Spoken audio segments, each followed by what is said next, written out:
I will start now to go through some very general findings from the previous research on the labor markets and immigrants in general. Then I will turn to women, specifically to women. So there are some aspects that are put forward by previous research why immigrants are not participating in the labor market to the same extent as the natives. The first point is the reason for migration. Refugees and their families have a harder time finding work than labor migrants. And that's very logical, actually, because labor migrants, they usually have their pre-contracts before they enter different countries. And this is the same here in Sweden. So all the migrants that are entering, they already have some kind of contract, but of course they can also be unemployed after that. Then human capital, that's also very important, lack of professional experience, and sometimes we are, I don't know, there is some tendencies in the debate to oversimplify this point, and everything is okay, just translate diplomas and this and that, but that's not easy, actually. I mean, for some sectors, like if you are a teacher coming from Syria, I just heard one program on P1 last Saturday about Germany and how Syrian refugees are integrating to the German labor market, and there were actually many women's stories represented there. And it was one teacher from Syria, and she was a teacher then in Arabic language, and that was her only. And of course there are not any opportunities for her to teach in Arabic language, but she would like to be a teacher. And what she has to do now is to take the whole education from the beginning. And she already has her family is there, 2 children and the husband and so on. And that's not easy thing to do. I mean, now she decided she will do it.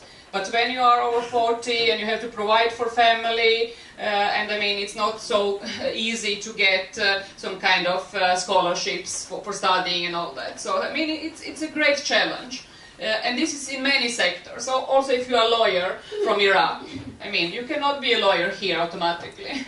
Probably you need to go through the whole education. Of course, it's easier if you are a doctor or if you're a cleaner or something like that, which is a more general.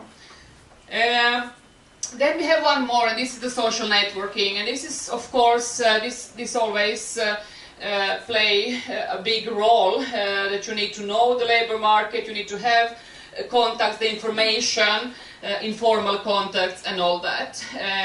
So this is not just an accident, for example, that many, especially immigrant men, they are here in Sweden, for example, that they are finding their work as a taxi drivers or in pizza restaurants, and that women are cleaning and all that. So these kind of networks are also very important, and there are some spillover effects there as well. There are barriers as well. We need to be very aware that most of the migrants that are coming to Sweden, but also to other European countries, are migrants with low education.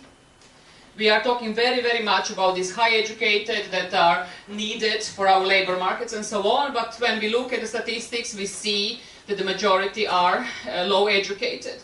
And this is especially relevant for the groups, for the refugee groups. Now, with the Syrian refugees, I think that over 60% of all people that come to Sweden are with a low education. That means a pre-gymnasial education.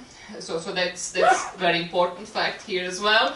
And there is actually great competition for these low-paid jobs in the European markets, even here in Sweden. And this we can see also from these other statistics for the labor migrants. I mean, Leif, yesterday, he mentioned that there are many IT educated men that are coming from China and India. But actually the second, on the second and third place, not that far from the IT, is the cleaning sector and the agricultural sector, where most of the people that are working are with a low education or with a high education, but that they don't have possibility to work in the sectors that they are educated for. Discrimination, of course, this plays a big role, and we know that from all European societies. There are many different kind of research done on the subject and experiments to really that really show us that if you have a very strange name or you look different and so on, it's much easier for you to get the job interview or to get a better apartment to live or something like that. So that's something that we have as well. Okay, if we turn to women, and this is the subject for today's conference. Again, the reason for immigration is very important. Again, refugee women, they have harder time finding work than women labor migrants. I can just show you one slide. Regarding this 35% of women that are coming, for example, to Sweden as a labor migrants, 91% are participating in the labor market. And it's also very important to see here that there are the women that are coming as refugees and the women that are coming as labor migrants are not coming from the same countries. And I will come to that as well. So you see here, it's 93%, it's very high, even higher than for men. Okay, I'll come back. Educational levels, this is also something that is very important. So refugee women with a low education have a harder time finding work than refugee women with a high education. And I have some figures here, just have to find it. For example, if we look at all African women, and of course this is a huge generalization, but if we put all the African countries in the same analysis, we can see that African women here in Sweden with pre-upper education, secondary education, there are only 22% that are employed. But for African women with post-secondary education, it's 60% that are employed. And that's a huge difference, actually. So that matters, and this is also related to class, of course. Then another factor that matters a lot, and that can explain also this difference between the male and female migrants' participation in the labor market are gender values. And this is, of course, the values about what is the role of women and men in the society. This is something that is very important, and this is affecting also the behavior of women and men. So if the gender values are in different families that women's place is at home and to take care of family and and the man is the provider, they can also continue to live by that standards.